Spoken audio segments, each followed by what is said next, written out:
Focus très poétique. On va parler avec vous, Michel Chevalet, des aurores boréales. Cette saison? C'est la saison, mais oui, c'est en automne, les aurores boréales.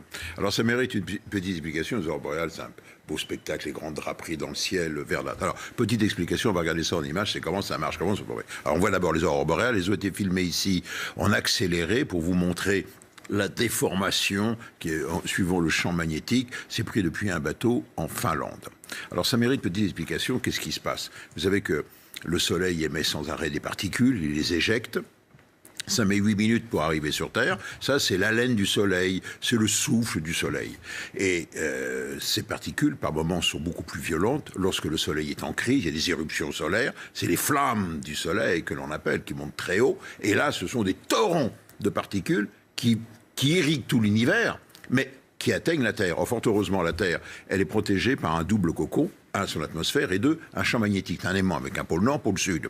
Et donc, les particules, en quelque sorte, viennent comme sur un bouclier, sont déviées, mais en même temps soufflent le champ magnétique. Vous voyez, au lieu d'être parfaitement circulaire, ce champ magnétique s'étire en longueur, formant une grande queue magnétique qui s'étale sur plusieurs millions de kilomètres. Voilà, ça c'est la situation. Donc, vous avez... On est protégé. Pas tout à fait, parce que regardez, là où le champ magnétique descend jusqu'au sol, au pôle sud et nord, les particules arrivent à pénétrer. En pénétrant, elles s'enroulent en spirale.